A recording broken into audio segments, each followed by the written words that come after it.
What did you learn about your team, whatever, in that closing surge of Fletcher scored the 7 straight, and then you got the big threes from Lance and Brady? Yeah, just obviously we wanted to push the ball more, and obviously we didn't, get a lot of points in transition, but they didn't get a lot of points in transition either. Mason got the 1-3, but just trying to establish Zach, and obviously we played through him, we played through Braden's ball screen action more than anything, and just taking what they give us. And they stayed one-on-one with him, and he missed some shots that he normally makes. I know he has big numbers there, but he missed 10 shots. He doesn't normally miss 10 shots. And then just trying to read it and play it from there in terms of, driving on closeouts or taking the open threes or letting him be one-on-one. Obviously, Braden made that huge 3 at the end, but I thought Fletch's 3 after that reversal was big, and then he hit the floater and made those free throws. So, just a good team win. Obviously, they're a great team and very difficult to beat anywhere, but really difficult to beat here. Just a great environment. Matt, you're down over here on your right. Thank you. You're down 6 at half. You were down 10 just moments before that. Did you kind of feel fortunate going into the locker room to be in the situation you were in, where you felt like we're in striking distance now? No, I felt that we should have been tied with them. We missed those layups in transition. But it's obviously from my perspective, right? I don't look at it from theirs, but Lance had the layup in transition. Fletch had 2 different layups in transition. There was another one in there. Because we talked about missing 4 layups there, but anytime somebody gets up double figures against you, now you can more or less cut it in half or gotten close to that, and then we just had to rebound the basketball better. They out-rebounded us by 2 in the first half. We out-rebounded them by 4. But anytime we have that number from a turnover standpoint, we've won. And so the one thing about not turning it over against them, you limit Terrence Shannon's opportunities in the open court. We really don't have a great answer for that. When he gets ahead of steam and he starts cooking, that's very difficult for anybody.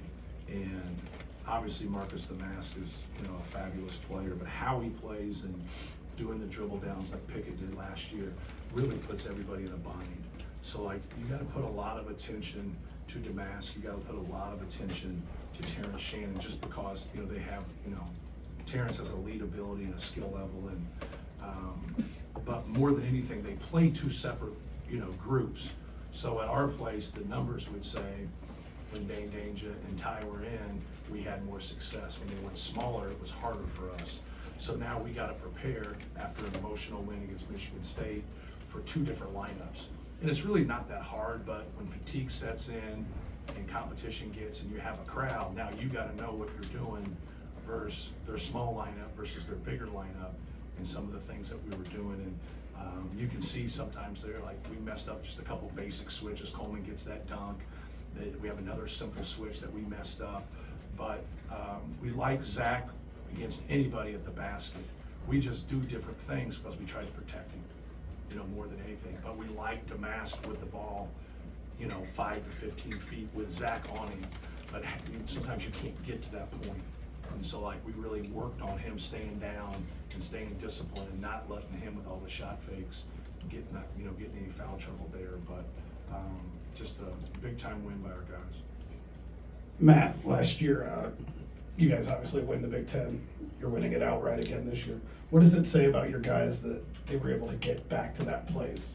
It's hard enough to win. They got their heart broken and they've come back. Yeah, it's really hard for the loss that we had.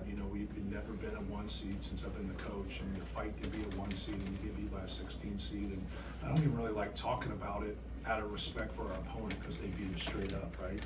They earned it. And but we had to sit in that, for 6-7 months before our season started. And that's what we wanted to do. We wanted to fight to get back in that same place, and it looks like we're going to be in that same place come tournament time, and then obviously play better. But winning the Big Ten is still, it's such an honor because it's so hard.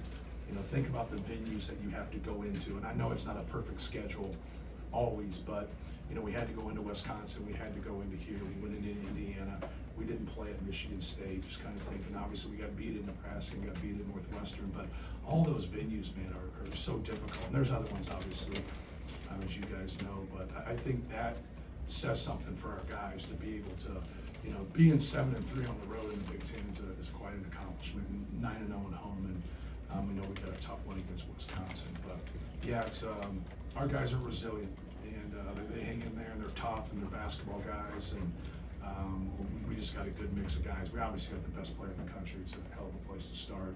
But Brayton Smith's a tough kid, and Fletcher Warrior's a tough kid, and Mason Gillis, I think he'd rather fight you than talk to you at times. But you guys saw Trey Kaufman ran at our place, get 23 against Illinois, and so like he's a talented kid, and he's coming. And today wasn't his day, but and then Lance Jones has really given us some athleticism, some quickness, some skill, some defense. So we got a good group. Cam Heidi had a good day today. So. Coach, both you and Coach Underwood had the same issue in the first half with your stars playing with 2 fouls. Obviously, Zach's was a little bit later in the half, but both of you guys subbed them in on offense for the last possession and both got points from them. Right. Is there a conversation that happens with Zach going into that, knowing like, hey, you got 2 fouls, Yes, you sir. got to play differently? Yes, that's exactly what he says. Don't go for the rebound.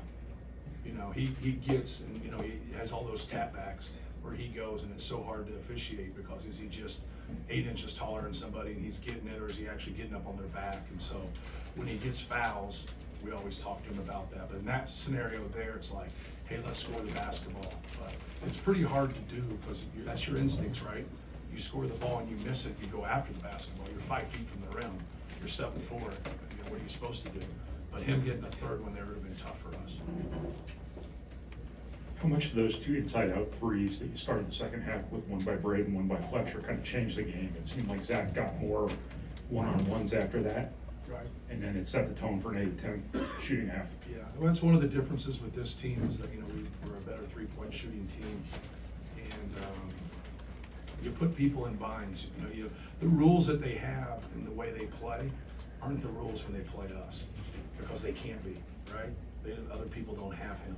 So now, if they want to stay one-on-one, we're just going to keep going to the well. We're just going to keep going. If we get beat, then we get beat.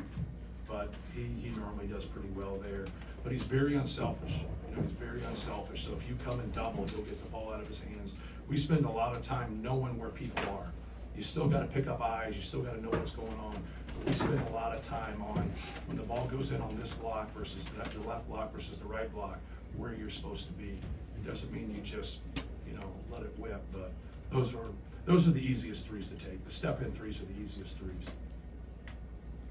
Matt, you know, there are guys that maybe shy away from the big moments, and I think to, you know, the contrast to that, you got 5 guys on the court who want the shot in that moment. You know, Lance can hit a shot all night, hits a dagger 3. Obviously, Braden steps into that one. Fletcher goes on the 7-0 run. Zach's going to do what he does.